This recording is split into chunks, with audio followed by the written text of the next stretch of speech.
देखो आज मैं आप लोगों को जो क्वेश्चन करवाऊंगा, जो टाइप्स करवाऊंगा, टाइम, डिस्टेंस एंड स्पीड हमारा टॉपिक जो चल रहा था, ठीक है। टाइम, डिस्टेंस एंड स्पीड, इसी के अंडर एक टॉपिक आता है जिसके क्वेश्चन कोई भी आपके एसएससी के एग्जाम हो जिसमें पूछे जाते हैं। वो टॉपिक जो रहता है वो कौन से क्वेश्चन आते हैं? ट्रेन वाले केस के, ठीक है। ट्रेन वाले केस के बड़े सारे एग्जाम में क्वेश्चन पूछे जाते हैं। अब देखो पहले आपको इसकी समझ होनी चाहिए कि भाई ट्रेन वाले केस कौन कौन से होते हैं और उसके फॉर्मूले कौन कौन से होंगे। अगर ये दो चीजें पता होंगी फिर ही आप क्वेश्चन कर पाओगे। उसके लिए बेसिक तो भाई याद रखना है, जो मैंने पहले ही ये टॉपिक पढ़ाने से पहले ही आपको बताया था कि कभी भी अगर स्पीड हमारे पास किलोमीटर पर आवर में हो, कभी भी स्पीड हमारे पास किलोमीटर पर आवर में हो और आपने उसको कन्वर्ट करना मीटर पर सेकंड में, तो आपने क्या करना होता है? इसको मल्टीप्लाई किससे करना होता है? 5/18 से। किससे मल्टीप्लाई करते हैं? 5/18, ठीक है। और इसी का उल्टा अगर हमें कोई भी स्पीड दी है मीटर पर सेकंड में, छोटी यूनिट से बड़ी यूनिट में जाना है, मीटर पर सेकंड से किलोमीटर पर आवर में जाना है, तो इसको मल्टीप्लाई करना पड़ेगा 18/5 के साथ। इसी का रेसिप्रोकल करते हैं। ये जो कंसेप्ट है ना, ये चाहे आपका ट्रेन वाले क्वेश्चन है चाहे बोर्ड वाले क्वेश्चन है, ये कंसेप्ट सभी जगह यूज होता है, ठीक है।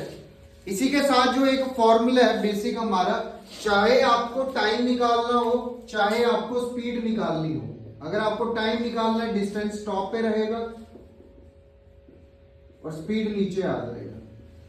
उसी तरह अगर आपको स्पीड निकालना है तो डिस्टेंस आपका ऊपर आ जाएगा और टाइम नीचे। और तीसरा जो फॉर्मूला था, अगर आपको डिस्टेंस निकालना है तो इसका फॉर्मूला क्या आएगा? Speed into time. क्या फॉर्मूला आएगा? Speed into time. ये जो तीन फॉर्मूले है ना, ये बेसिक है।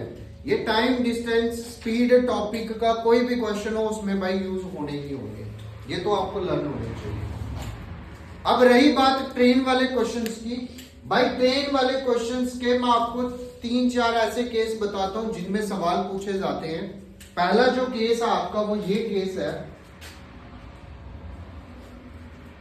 फर्स्ट केस है, अगर हमारे पास एक ट्रेन है, ठीक है, लेट इट बी, ये हमारे पास एक ट्रेन है और इस डायरेक्शन में ये चल रही है, ठीक है, और ये हमारे पास ट्रेन है इस डायरेक्शन में अगर ये चल रही है, ठीक है, इधर आवाज नहीं, ठीक है। ये वाला जो केस मैं बता रहा हूं आपको, देखो पहला केस है, ये ट्रेन है और इस डायरेक्शन में ये मूव कर रही है। सपोज ये क्या करती है, अगर कोई पर्सन है वो ऐसे मोशन में नहीं बोल सकते, रेस्ट में बोल सकते हैं, स्टेशनरी एक जगह खड़ा है या एक जगह बैठा हुआ है या फिर पोल, कोई भी पोल, क्योंकि तीनों कंडीशनें सेम है। अगर जैसे ये पोल है, यहां पे ये पोल आ गया या फिर कोई पर्सन आ गया, ठीक है, और पर्सन किस में है? रेस्ट में है, मतलब स्टॉप पोजीशन पे है, ऐसे रुका हुआ है। अब ट्रेन जो है यहां से जब गुजरेगी भाई दो कंडीशनें आएंगी। एक कंडीशन तो ये आएगी, ये जो ट्रेन है इसकी अपनी क्या होती है? एक लंबाई होती है, ट्रेन की अपनी क्या होती है? लेंथ होती है, अपनी लंबाई होती है, तो मैं बोल सकता हूं ये आ गई लेंथ। दूसरा क्या होता है? ट्रेन की अपनी क्या होती है? स्पीड। ट्रेन की अपनी क्या होती है? स्पीड। अगर ये लेंथ ले लिया, ये हमने ले लिया स्पीड, दो चीजें आ गई। अब ये जो पोल है, जो पर्सन है भाई, उसकी ना ही लंबाई आएगी ना ही उसकी स्पीड आएगी, उसका कुछ नहीं आएगा।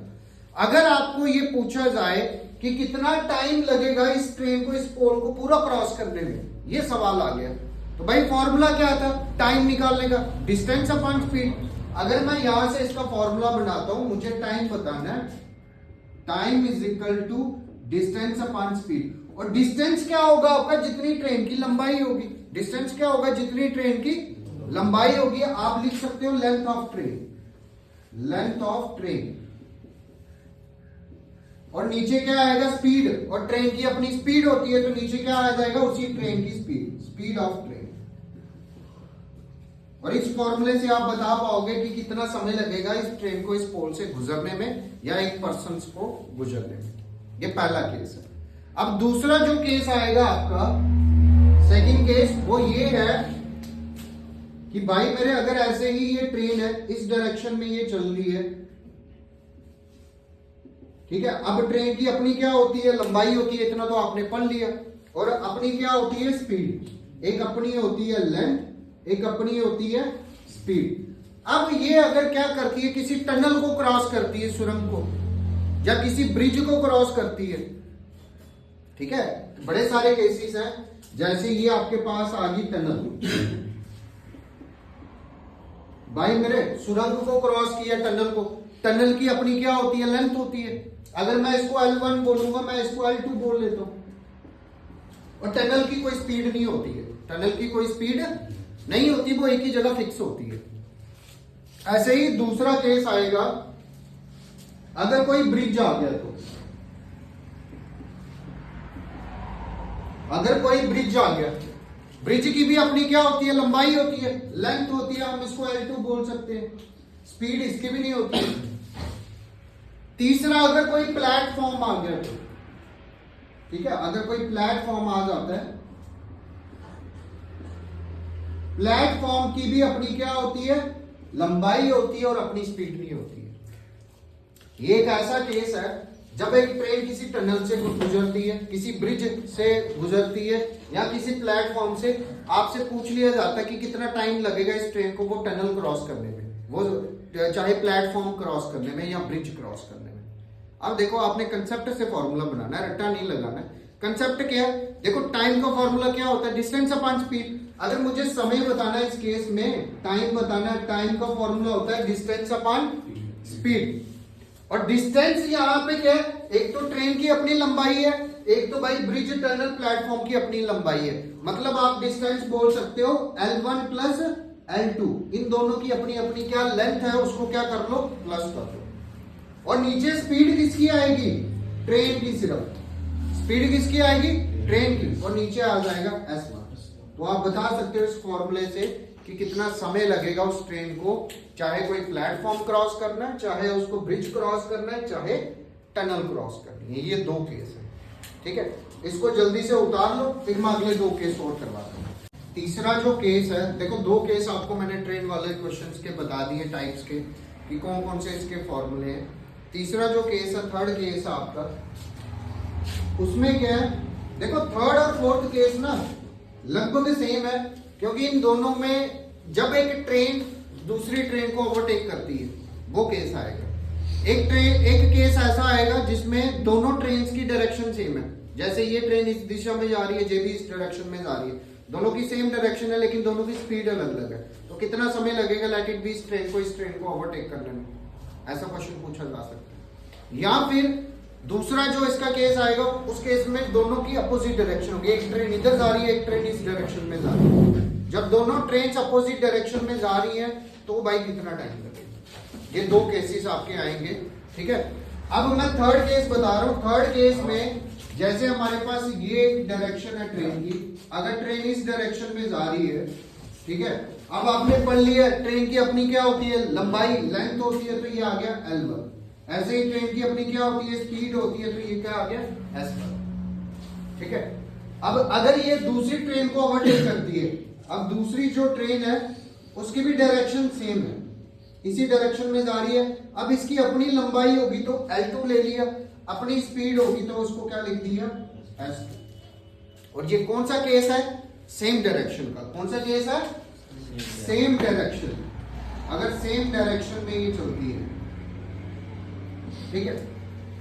अब आपको ये बताना कितना टाइम लगेगा। अब टाइम का फॉर्मूला क्या होता है, डिस्टेंस अपॉन स्पीड। टाइम का फॉर्मूला हमारे पास जो होता है वो आता है डिस्टेंस अपॉन स्पीड। अब डिस्टेंस क्या है, डिस्टेंस में दोनों ट्रेन की अपनी अपनी लेंथ आएगी, अपनी अपनी क्या आएगी, लेंथ। जैसे इस ट्रेन की लंबाई है L1, उसमें प्लस कर दोगे L2, इस ट्रेन की लेंथ। और सेम डायरेक्शन में याद रखना, स्पीड को माइनस करना, स्पीड को क्या करना है, माइनस। जब डायरेक्शन सेम हो माइनस करना है, अपोजिट होगी तो क्या करना है, प्लस। अब अपोजिट डायरेक्शन का मैं केस बताता हूं। जैसे ये ट्रेन है इस डायरेक्शन में जा रही है, ठीक है, दूसरी जो ट्रेन है वो इसकी अपोजिट डायरेक्शन में आ रही है। अब दोनों की अपनी क्या लंबाई है, इसकी L1 लंबाई आ गई, इसकी S1 स्पीड आ गई, सेम L2 अपनी लेंथ आ गई और यहाँ पे S2 क्या आ गई, इसकी अपनी स्पीड। और केस कौन सा, ये अपोजिट डायरेक्शन का। कौन सा केस है, अपोजिट डायरेक्शन, ठीक है, अपोजिट डायरेक्शन का ये केस है। अब अपोजिट डायरेक्शन में आपको ये पूछा जाए कि कितना समय लगेगा ये दोनों ट्रेन एक दूसरे को क्रॉस करेंगी, तो आपने अगर टाइम बताना, फॉर्मूला क्या आता है, डिस्टेंस अपॉन स्पीड। फॉर्मूला क्या आता है, डिस्टेंस अपॉन स्पीड। डिस्टेंस में क्या आएगा, दोनों ट्रेन की अपनी अपनी लंबाई, जैसे L1 प्लस L2। और अपोजिट डायरेक्शन का केस होगा तो आपने स्पीड को क्या करना, प्लस करना। जैसे यहां पे S1 आ जाएगा, यहां पे क्या आ जाएगा, S2, ठीक है। तो ये जो 4 केस है, ये कोई भी आपका एग्जाम हो, एसएससी का, रेलवे का हो, एसएससी, जीडी, एमटीएस, कोई भी लगा लो, बड़े सारे सवाल जो है भाई ट्रेन वाले question time, distance and speed के पूछे जाते हैं, ठीक है। ये चारों फॉर्मूले इसको भी कर सकते हो। अब हम क्या करते हैं, इसके क्वेश्चन